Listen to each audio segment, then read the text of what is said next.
Have you ever cared for everyone but forgot to care for yourself? Have you ever helped everyone around you, but when you needed help, no one came? This is the story of a kind man who gave love to everyone but forgot to give love to himself. And when his heart finally broke, he learned the most powerful lesson of his life. Once upon a time, in a small and peaceful village, surrounded by green fields and tall mango trees, lived a man named Rahul. He wasn't rich, nor was he famous, but everyone in the village loved him. He had a warm smile, gentle eyes, and hands that never refused to help. If someone's cow went missing, Rahul searched through the fields until he found it. If a roof leaked during the rains, he climbed up with his old hammer to fix it. If someone was hungry, he shared his food, even when his own plate was half empty. The villagers would often say, "Rahul is the heart of this village. Without him, this place wouldn't feel the same." And Rahul would just smile shyly, rub his hands together, and walk away. But no one saw what Rahul hid behind that smile. No one saw the tiredness in his eyes, or the loneliness that sat quietly in his heart every night. Each morning before sunrise, Rahul would carry 2 buckets of water to the old widow Kamla, who lived at the end of the lane. Then he'd stop by his neighbor's house to help repair a broken fence, or till the field. By noon, sweat covered his forehead. His shirt clung to his skin, but his heart, it never complained. When he finally returned home after sunset, his own small hut stood waiting, tired and broken just like him. The roof leaked when it rained, the walls had cracks like spider webs, and the floor was covered with dust. He looked around and whispered to himself, "I'll fix it tomorrow." But that tomorrow never came. One evening, just as Rahul sat down to eat, a young boy came running. "Uncle Rahul, my father's ox fell into the pit. Please come quickly." Without a moment's thought, Rahul jumped up, grabbed his rope and ran. He reached the pit, his breath short, his hands shaking, but he didn't stop. He pulled, pushed, shouted, and struggled until the heavy ox finally climbed out. Everyone cheered. They praised him, thanked him, clapped for him. But as Rahul walked home that night, the cheers faded behind him. He felt lightheaded. His chest hurt. His steps slowed. The stars above seemed to blur. And just before reaching his door, Rahul collapsed. For 2 long days, he lay weak and feverish inside his hut. The water pot was empty, and the lamp beside him had gone out. He waited, thinking someone would come. Maybe Kamla, maybe his neighbors, or that little boy. But no one came. Everyone assumed Rahul must be out helping someone else.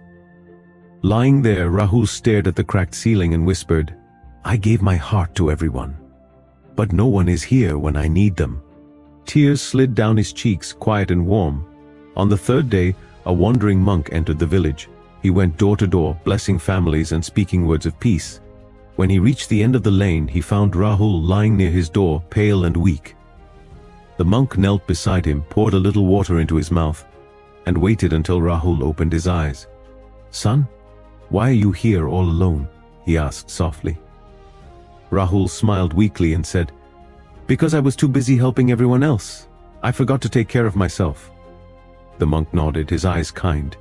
He said gently, "My child, you cannot light other people's lamps if your own flame has gone out. Love is a beautiful thing, but it must begin with you.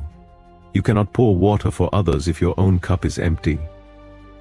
The words entered Rahul's heart like sunlight through clouds. He closed his eyes and felt a strange peace spread through him. The next morning, Rahul gathered his strength and stood up. His body was still weak, but his spirit felt different, clearer, lighter, alive. For the first time in years, he decided to do something for himself.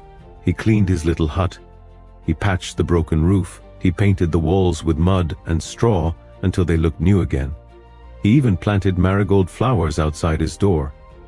Every evening, when his work was done, Rahul walked to the river. He sat by the flowing water, watching the orange sun sink below the horizon.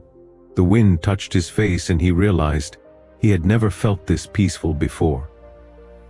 Soon the villagers began to whisper, "Rahul has changed. He doesn't help like before." Some said he had become selfish. Others said he was just tired, but Rahul only smiled and said, "I am still helping.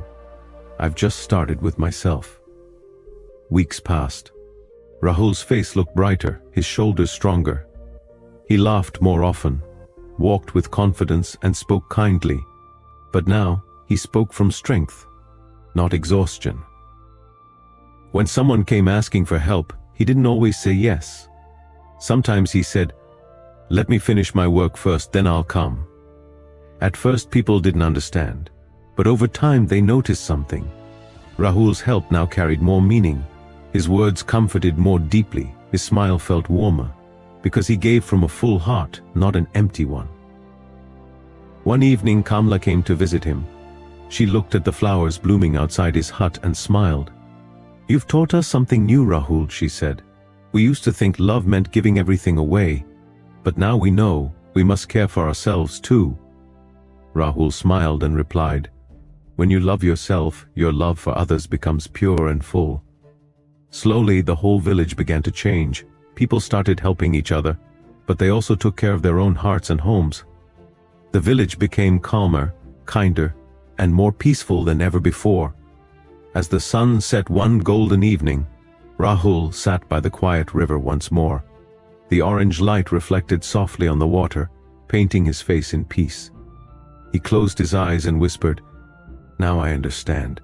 Loving yourself first isn't selfish. It's the beginning of real love. Remember, you can't help others if your heart is empty.